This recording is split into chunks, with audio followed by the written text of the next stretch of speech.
Hi everyone, and welcome to another book review by passiveincomeBookReviews.com. Today we're looking at The Richest Man in Babylon by George S. Clason. This is an absolute classic, published initially in 1926, and it's still a bestseller to today. So over the last 100 plus years, it's just been an absolute hit. And the reason why is because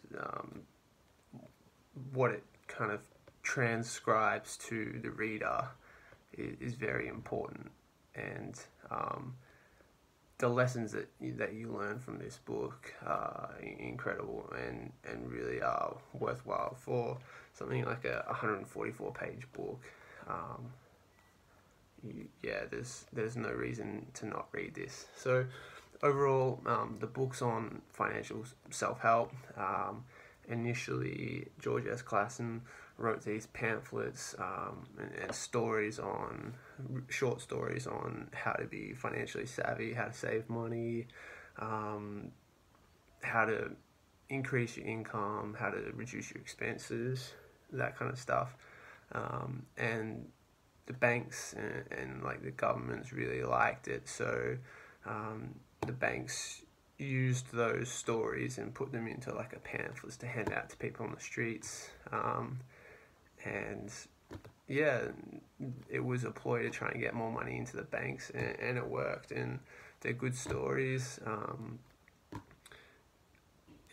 So overall, I think there's 10 ancient fables in the book, and they're just all trying to inspire financial freedom and the basics of saving money and reducing your expenses. So George himself, he's an American author, born 1874, Louisiana, Missouri. He's written a couple books, the most popular one being The Richest Man in Babylon. So as I said, there's roughly 10 fables in here, which were 10 different pamphlets back in the old day. Some of the most popular ones are The Man Who Desired Gold, The Richest Man in Babylon, 7 Curses for a Lean Purse. I know I've heard of those before. The others are really good reads as well. So overall, the storyline, it's set in ancient Babylon, which is a kingdom in Mesopotamia through the 18th to 6th centuries BC, and the stories follow a few characters who are somewhat linked to each other, but it's not like a linear storyline at all. So one of the things that the book tries to convey is financial lessons, and there are 7 curses for a lean purse. So 7 cures, I should say, not curses. So 7 cures for a lean purse. So if you want to save money or increase your income, make your purse bigger, these are the 7 cures. Firstly, start thy purse to fattening. It's written in this really like ancient kind of writing with lots of Romeo and Juliet, Shakespearean thy. But you get used to it. So firstly, start thy purse to fattening. Second, control thy expenditures. Third, make gold multiply. 4, guard the treasures from loss. 5, make thy dwelling a profitable investment. 6, inspire future income. 7, increase the ability to learn. So the lessons are they're pretty simple.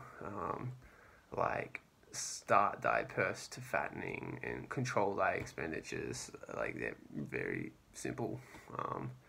Stop spending money. But yeah, there's lots of thou hast, thys.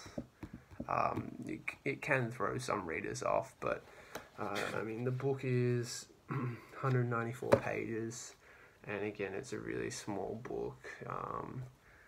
You could pump this out in like a couple hours if you're wanting to.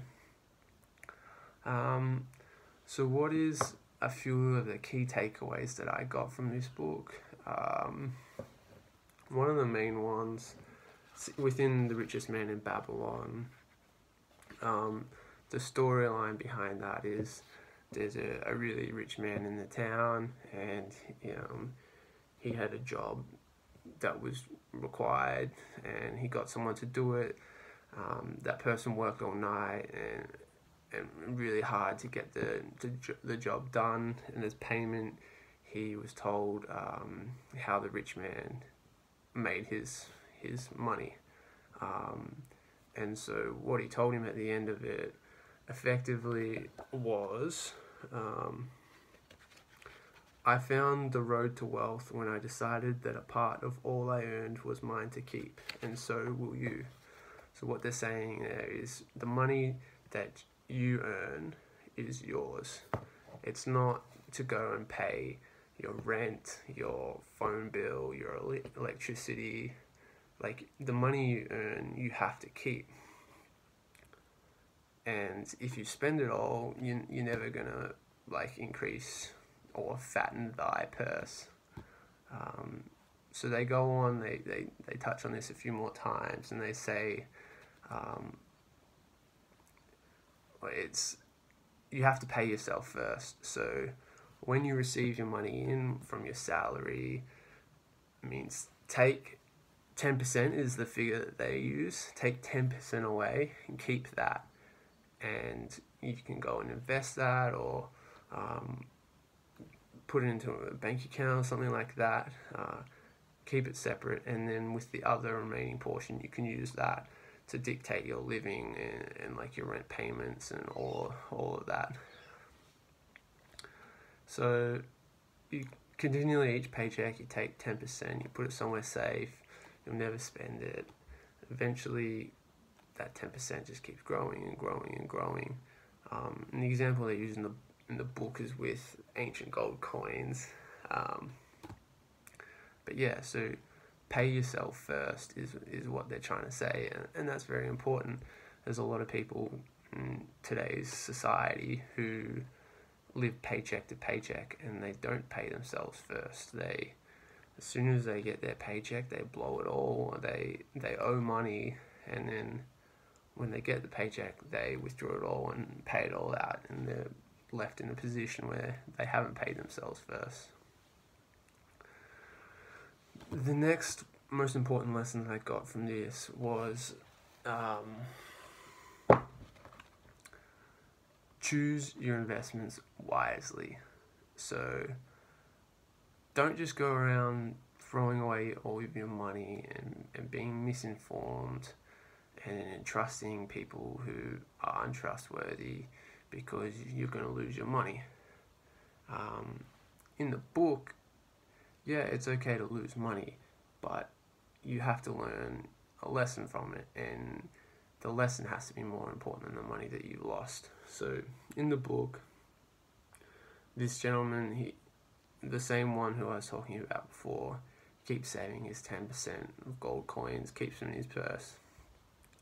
And then when he gets to the stage where he has enough and he can go and do something to it, he went and used a bricklayer to purchase diamonds to bring back and to sell locally. And what happened is the bricklayer lost his money effectively. So he placed all his trust in this bricklayer to buy diamonds, instead of going and dealing with a jeweler who is informed about diamonds. He trusts a bricklayer who has nothing to do with diamonds. So yeah, effectively the bricklayer just ripped him off and lost everything. So instead, get a jeweler to buy the diamonds. He's the one who's informed, not the bricklayer. So yeah, choose your investments wisely. There's nothing wrong with losing money. Make sure the lesson that you get is more important than the money you lost. There's a few other very good lessons in here. It's a very quick read, and yeah, it changes your perspective on money management. But yeah, just something like that, and maybe like 25-30 pages, those two lessons, they're very important. Like, it's incredible. Like, yeah, reading's an amazing thing, and this book is incredible. So yeah, highly recommend it. It's on the top 10 list of passive income books on passiveincomeBookReviews.com. There's lots more out there, lots of other book reviews, and yeah, I'm always looking for more and more books on passive income and personal self-help, wealth generation. I'm trying to really get down the very best books and the most important lessons from these books. And yeah, I've got some incredible lessons which I've learned written down on the website. So if you haven't seen it, check it out. I'll pop the link in the description below. But otherwise, yeah, I really recommend getting this book and reading it. Quick read, very important. You get a lot of lessons from it. Definitely check it out. So yeah, thanks for watching.